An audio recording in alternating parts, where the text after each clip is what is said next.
Police Minister prepares to release those crime statistics for the second quarter of the year. Newzroom Afrika is speaking to various stakeholders about the impact of crime on business. And business editor Xolani Mbanjwa is there. Xolani, one of the big things we spoke about a little bit earlier on was the impact to business, because they're spending money on things like safety, security, beefing up their systems. So the cost of crime is also quite complex and certainly creates a burden for business owners. Tell us more.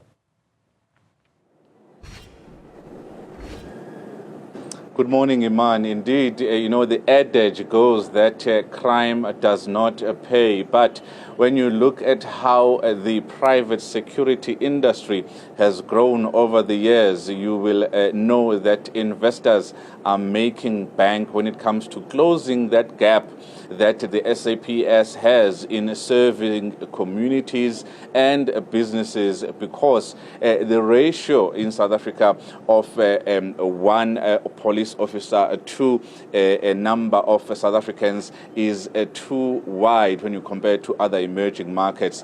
We are here in Dube, Soweto this morning speaking to a private security firm that started in 2001, and they started with 2 people and went up to 50 people employed in and around Dube in Soweto, in Gauteng and other parts of Gauteng as well. And it's something that is quite important to note, that the demand is the issue. The demand for private security was the issue that brought Xolani security and projects into fruition. And I'm joined now by Thomas Xolani, who is the founder of the company. Today, Mr. Xolani, we are talking about the Minister of Police about to release crime statistics. The reason that Xolani security has grown and many other similar companies is because there is a demand for private security services in South Africa. You saw that, and when it comes to what you specialize in and what the households here and the businesses want, what are they looking for? Yeah, thank you, Xolani, for this opportunity. Yes, I started this business in 2001, in March. And then now, March this year, we're reaching 24 years in business. I started this business when I saw a gap and the need to start, a security company to contribute to the crime prevention in our country. Yes, I started as two employees, and I grew up to 50, and then So, but now because of the economy, it's shrinking because of the economic decline. Yeah, the number came down to 20 plus employees. Yeah, this is what I can say. But when you talk about the industry itself, it's a rich industry. But the main focus of our industry, we focus at our contractually client for crime prevention. But however, if you ask me the question of are we winning, I won't say that we are winning, judging from the crime. You mean the war on crime? Yeah, the war in crime, judging from what is happening. We are not winning. I will say that we are not winning because of, the crime which is happening, in the country. Because sometimes as a business person, we are not looking on the business side. We are looking on the safety and security of the citizen. So when you check why this crime is so high, and there are a number of areas that we can, just start pointing finger on, that the crime is coming from these areas. If we can fix these areas, maybe the crime can come down. What are those areas? Earlier on, you talked about a lack of police intelligence in order to also help private security firms to make better decisions in terms of crime prevention and detection. Yeah, Xolani, before I touch that, we start from our immigration control laws. which are not strong enough. It's a contribution of, that, the crime. I don't want to go to foreigner because I don't want to be xenophobic. We said the immigration control law need to be tightened. And then what else causes, crime? It's a poor unemployment rate and the lack of opportunity for SME or businesses to get more opportunities so that they can reduce that employment rates. This is one of those. And then again, what I think even I can even blame you guys, because you are not zooming on it. When you check at our own investors, when I check the number, they are leaving the country in the huge numbers to the country, to immigrate on the various countries for a better opportunities.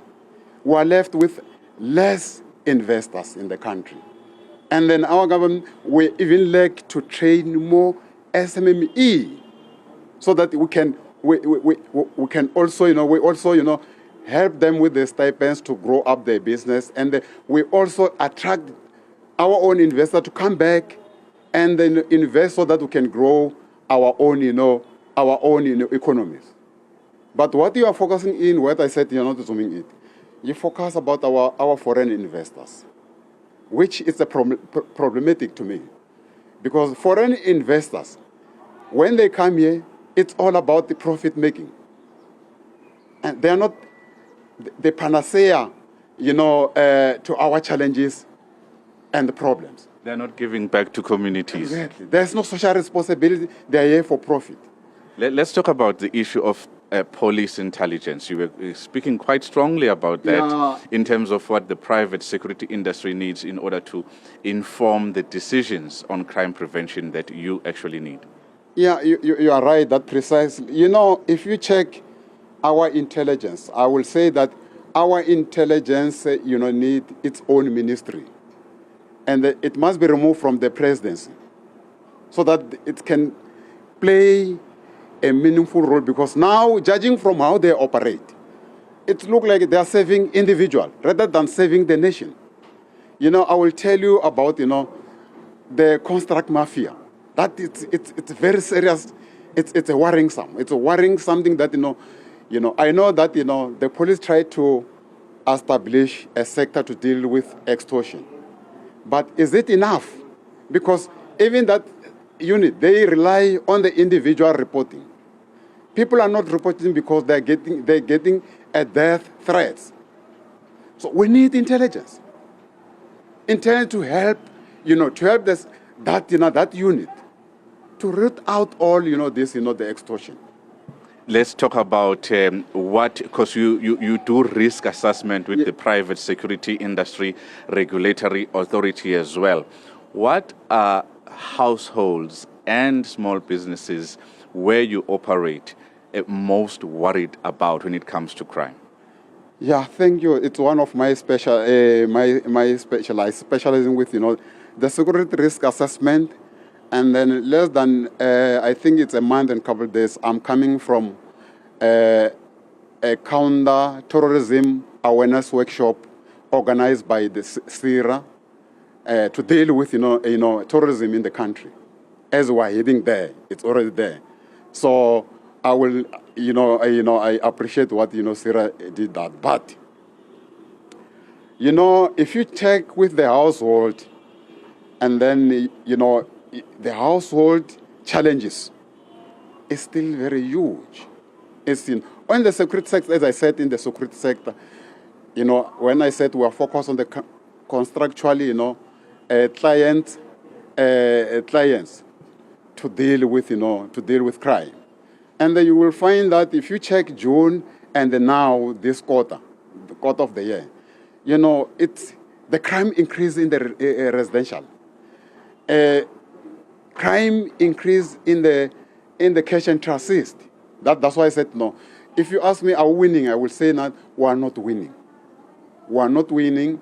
We are like the police when even we are the big sector. We are like, police when I will say they are overwhelmed with crime. They only do the reactionary.